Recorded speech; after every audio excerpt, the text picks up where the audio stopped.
Alright, y'all, back to another video. We're back with another reaction. We have a man drinks 7 liters of soda every day for 10 years. Again, this is a man that drank 7 liters of soda every day for 10 years. Every day for 10 years. This is what happened to his organs. I hope I get an A on my assignment because I don't normally do stuff like this, you know what I'm saying? So, Flight, our substitute teacher, a couple of days ago, I turned in my homework assignment. I hope I get an A plus on this. That being said, A man drank 7 liters of soda every day for at least 10 years. This is what happened to his kidneys. chat, you know what tonight is, right?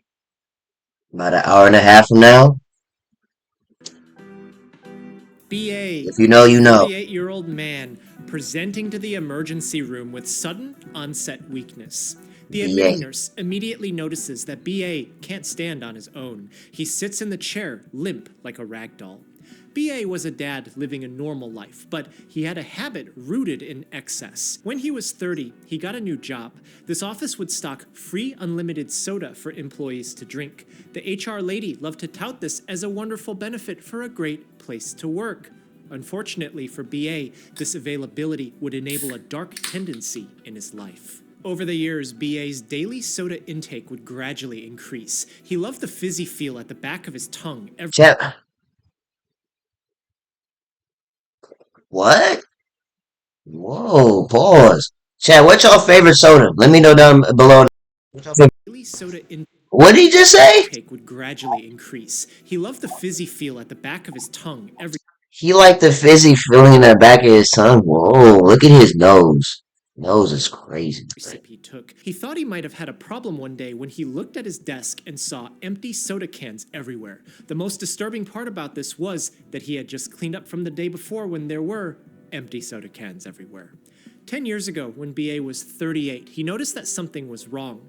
Every day, he'd wake up thirsty. He tried to quench that thirst by drinking his normal morning soda, but the more he drank, the thirstier he got. Bro, drink some water. Bathroom for the 10th time in 2 hours. B.A. had no idea how he was urinating that much fluid because it was just Bro, you're drinking 2-liter sodas. What do you mean? much more than Pissing like a racehorse. he thought he drank. His stomach hurt. He was short of breath. He had a brain fog that would have him stutter and slur his words. That And then caffeine. one day, B.A. woke up and he was in the hospital. The most recent memory he had was something that happened 3 weeks ago. His wife told him that his coworkers found him unconscious at his desk. B.A. had had a diabetic coma. His blood sugar had been sky high for at least the last 3 months, and he was high in the hospital despite not eating anything before he finally woke up. But not only that, B.A. also had high blood pressure and high cholesterol as he was placed on medicines. Doctors here didn't know about B.A.'s excessive sugar drink consumption. No one told them about it because it was then a normal fact of life. He was advised to pursue a healthier lifestyle with diet and exercise. B.A. knew in the back He of said, his heck no, where my 2-liter at? that his soda may have been Hold my affected by 2-liter. this episode, but it wasn't so clear to him. He had been stressed at work recently, and his eating habits weren't really that great. He cleaned up his diet, started working Is out. that Pizza Hut? Instead of drinking regular soda, he'd elect for the zero sugar about half the time, even though he didn't really like it. That is, bro, that's still bad for you. Like, it's still soda regardless. And things were going great, but only for a while. B.A. eventually left that company and no longer had free soda at work. He found himself going to the warehouse club to purchase bulk packages for his own consumption, and he'd drink so much that he'd burn an entire case in a single day. One day, B.A. wasn't feeling well. He thought maybe he had eaten something funny about a week ago when all of this started happening. When he got out of bed that Ah, bro, it's them sodas, bro. You starting to become a soda protector. morning, it was hard to stand. He could feel a dull sensation, almost like a cramping in his calves, and he noticed that he was urinating very often again. He got up from his chair to go to the bathroom again, but he felt his legs go soft as he collapsed to the ground.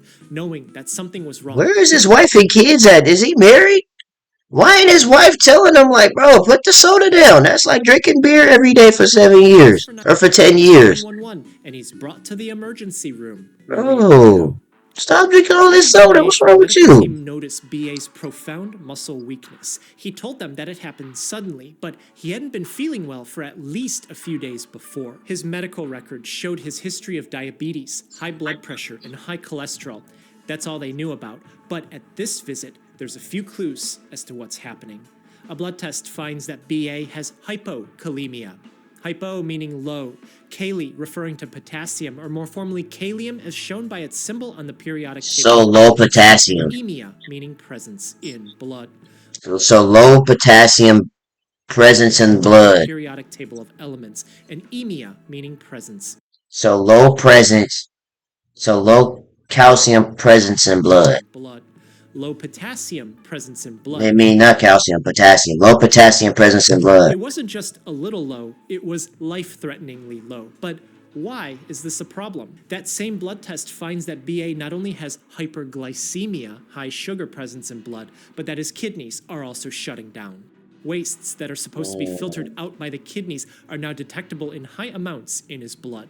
These wastes aren't specific to soda consumption. They're a measure that his kidneys aren't working like they should be, but this wasn't his only problem. That blood test also indicates that parts of BA's muscles have been damaged and they're spilling their contents out.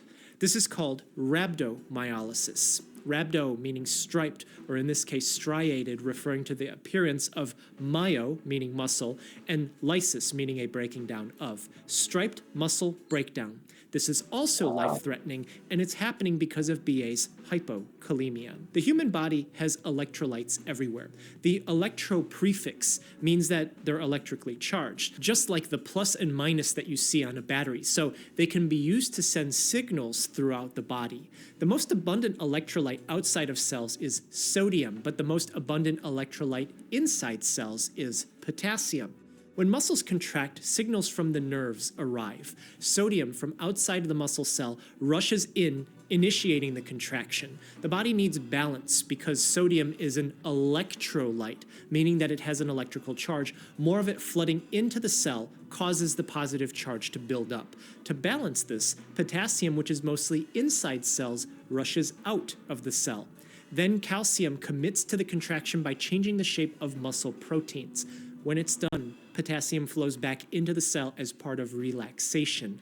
But in BA's case, it doesn't finish this way because he has hypokalemia. This could explain why his muscles are weak, because the signals to contract and relax aren't normal anymore. It can explain why his muscle is breaking down and dissolving into his blood, because when potassium is released from muscle cell for contraction, it appears to dilate nearby blood vessels, helping more blood flow to the muscles. But when none of this is around anymore because of hypokalemia, then blood vessels don't get dilated. The muscles start to have a lack of oxygen because less blood gets to the area. The muscles are very metabolically active. They need lots of oxygen, and without adequate blood supply, bad things can start to happen. But here's the problem. Shouldn't rhabdomyolysis cause BA's potassium to go up? Potassium is mostly inside cells, and his muscle cells are leaking their contents into his blood. Why does he have low potassium presence in blood then? Well, it might. Here's one thing you need to do before buying anything online. Don't spend another dime on Amazon until you watch. Might be that his muscles haven't undergone this for long enough to leak enough potassium out. Or there's another force inside BA's body aggressively taking potassium out of his blood, outpacing any amount that could be added by That's that soda. dialysis.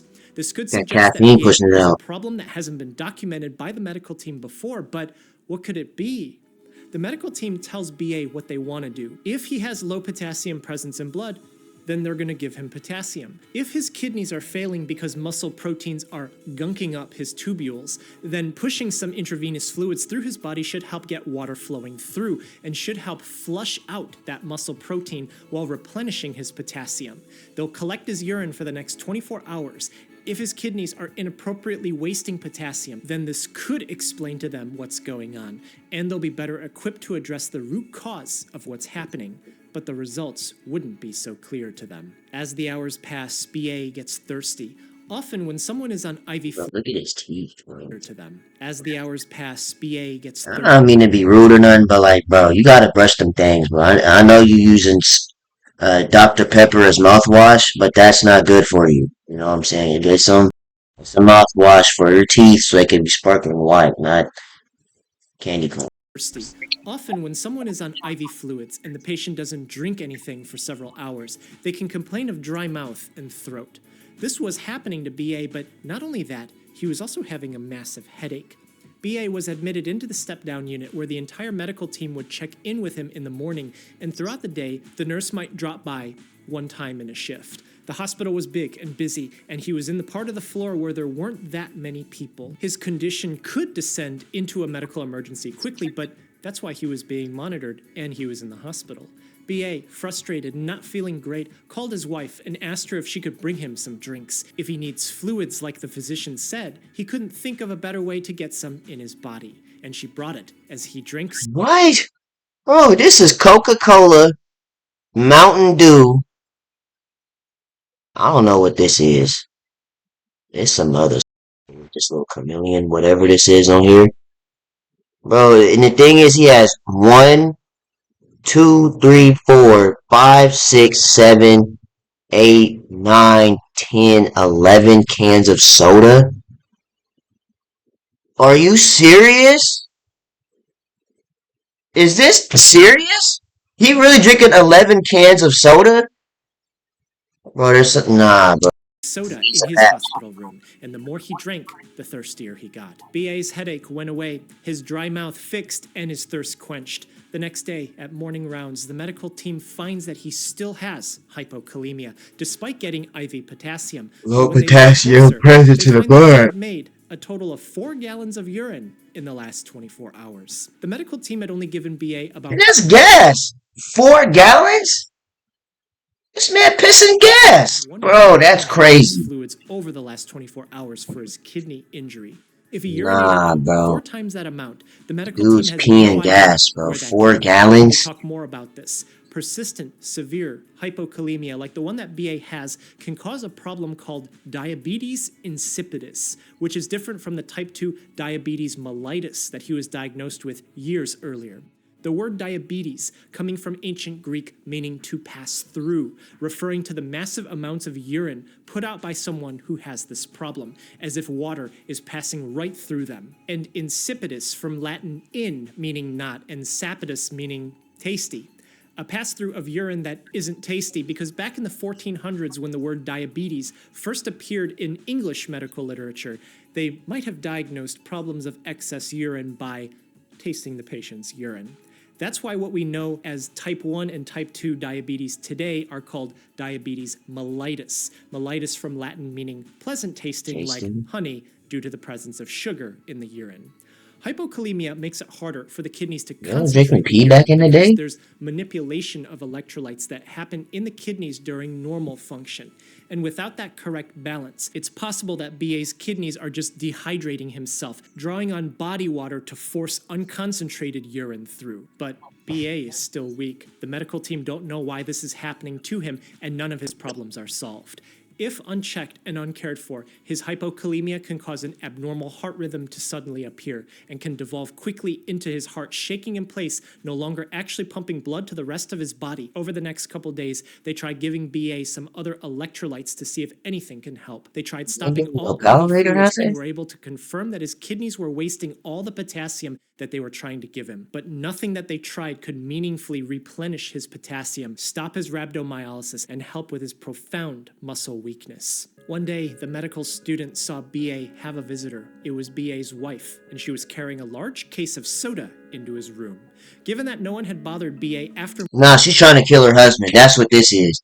Because there's no way, as a married man or woman, you're going to keep giving the same thing to a person that's killing them.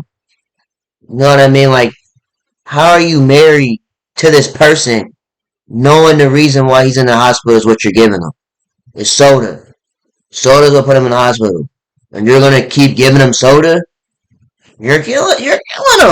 morning rounds, cans, and that he never really killing him. asked for any more help from the nurse throughout the day. No one saw or paid any attention to anything that he was doing. Standing outside the door, peeking in, the student saw B.A. drink every single can that was brought in by his wife. He had never seen excess to that degree. The student started getting some ideas of what was happening, but he didn't want to go into the room to be confrontational, especially not without the residents and the fellows around. And after reviewing his notes before going home for the night, he saw housekeeping staff get an extra large bag to take all the cans out. The next morning, the student got to the hospital early. He had prepared notes and questions and printed out some studies that he looked up so he could present it to the medical team. All of this because he went beyond and coincidentally stumbled upon this key piece of information. And if you're a student too looking for help to finance your higher education, you can work with SoFi, a member FDIC bank who's a mobile-first personal finance company who helps members. Brother, we don't care. We do not care. Some people might even be like, I don't even want to think about how I'm going to deal with that. But as someone who has been through that medical Brother man, penalties, we don't care. Feel me? Yeah, this is how the story goes. Formulations in the 1800s. We got 7 minutes. We're under 7 minutes left. Controlled substances, but some products now. Did Coca-Cola ever contain cocaine? Crack? Have another substance that we know of as caffeine, both the sweetening. Oh, that thing. Wait. Yeah, that's not caffeine. That's a cocaine. That's crack. Ain't Another it? substance that we know of as caffeine. Both the sweetening, specifically from the sugar, and the caffeine explain everything happening to BA. Sugar is interesting because physically, wherever it is, water will want to flow towards it. In the small science experiment, I dissolve sugar in water and place it into a semi-permeable tube, meaning that only water and not sugar can flow in and out. I submerge the tube in a pool of distilled water that has no sugar in it, and you'll see that water flows towards where there's sugar. That water flows into the tube. In the kidneys, huge excess sugar from drinking 1 to 2 gallons of cola every day for 10 years can make it hard to reabsorb water because that water will want to stay with the sugar. This is documented to happen with others who have been hospitalized for chronically consuming excess soda. But we know it isn't happening to BA, at least this time, because his urine was collected for 24 hours twice, and excess sugar wasn't found in that urine. The other problem would be caffeine. We know caffeine is a stimulant, but it works by blocking inhibition rather than directly stimulating the brain and the body. So that's why it's not considered as strong. You should check out my community tab for quiz questions on things like this. In the body, there's a chemical called adenosine. You may have heard of adenosine triphosphate, ATP, the molecule that our cells use for energy. Adenosine is also the building block for DNA and RNA, but by itself, adenosine is a depressant. It promotes sleep. It dilates blood vessels, allowing more blood to flow through the brain and the heart. It can also be used as a medicine to slow down heart rhythm, helping get a normal beat. If caffeine blocks this inhibition, then that's why it prevents adenosine from promoting sleep. And caffeine constricts the blood vessels of the brain and the heart, and it can increase heart rate. Caffeine is a naturally occurring product, and it's even shaped like adenosine, but it's what it does in the kidneys that explains what's happening to BA. Caffeine can be. I'm gonna leave it alone, bro. There's a similar I'm gonna leave it chemical alone. in the same class of medicines called theophylline that's sometimes used in asthma that was once described as the most remarkable diuretic that we possess today, enough so that it was compared against other diuretics that are used for treating heart failure and was found to be as effective. Today, it appears that adenosine enables the kidneys to hold onto water by reabsorbing sodium under the same principle as sugar, because wherever sodium is, water I want to go back, towards but it. I'm like, And this never mind. I mechanism ain't is gonna do that. blocked by chronically large amounts of caffeine, like in BA's case. Sodium stays in what becomes the urine, and it throws off the electrolyte concentrations, enabling massive amounts of water to become urine. As the amount of flow increases through his kidneys due to diabetes insipidus, it appears that the kidneys concentrated more and more potassium into his urine. All of this explaining how BA drinking at least 7 liters of soda every day for at least 10 years. You would expect him to look like this when he has 40 cans of Dr. Pepper, Mountain Dew, and Coca-Cola sitting on your chest. You would think his face would look like this. Causes hypokalemia. All he needed was a gallon of water. It caused him to make excess urine, and explaining why muscle proteins were floating around in his blood, causing the kidneys to shut down, and why his muscles were weak suddenly. If there's one app you need to be on, it's Depop. I can Man, see Mom's all we need streetwear, was some men's water. search, and Y2K. If excess soda consumption was the problem, and soda is not necessary for normal bodily function, then the answer would be to stop drinking soda. You might hear in the news and on websites and in Is other soda places worse than from other people cigarettes? about how soda is bad for you. At best, they'll tell you about the diabetes, which is a big problem, one that would get countered by someone else asking about diet soda. At worst, they'll just draw some unrelated comparison without giving any whys. Well, BA's case is one of those detailed whys. And don't take my word for it, similar cases have been described and published in literature multiple times. Early insulin resistance can come from all the habitual excess sugar. I can't understate how big of a problem that is. Depending on what you do with your coffee, you can get it there too. Excess Yo. blood sugar levels can come from that insulin resistance and diabetes, or it can come directly from drinking massive amounts of soda all at once, and it can cause fluid loss, both from the urine and from watery stools of the GI tract where potassium is also Ew. lost. Then, a consistently elevated caffeine level for months to years, in this case, beyond the 400 milligram recommendation, but not enough to be a huge caffeine overload, leads to hypokalemia, nephrogenic diabetes insipidus, polyuria, rhabdomyolysis, ending in acute kidney injury, sudden onset muscle weakness, and electrolyte abnormalities. This can then precipitate into an arrhythmia of the heart, leading to sudden death if untreated because potassium is involved in heart muscle contraction, and not to mention the permanent kidney damage that would come from the rhabdomyolysis. The amount of people who get sick like this from this amount of soda over this amount of time, it's not going to be that many people. Some people do have problems controlling themselves in this setting of gallons of soda every day for several years, but that's not the majority. We're never going to have the actual number of people that this has happened to. Now, what about diet soda? Then there's no sugar. It would still have the caffeine to do what it did to BA. But then how about diet caffeine-free soda? Well, there was a study done looking at food questionnaire results from the 1970s and 80s, 194,000 people, and they found that there appeared to be an association of kidney stone development in the groups that consumed soda. Remember, soda was different back in the United States in the 70s and the 80s, from real sugar to high fructose corn syrup. And the artificial sweeteners are likely in different concentrations now than before. And those are just two things. The overall formulation is likely different now. There's simply a greater selection and availability of sodas today than back when this survey was taken. So take the study results with what you will.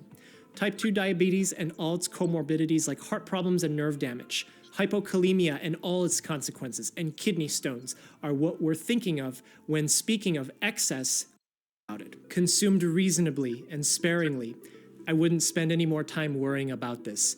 But the principle remains, if you don't need to put it in your body, don't put it in your body. When the medical team took repeat blood tests after BA was told to stop drinking soda in the hospital and his wife was advised to stop enabling his habit in this institution, they found that his blood potassium levels started to normalize. His kidney function started to return to normal and his muscle weakness went away.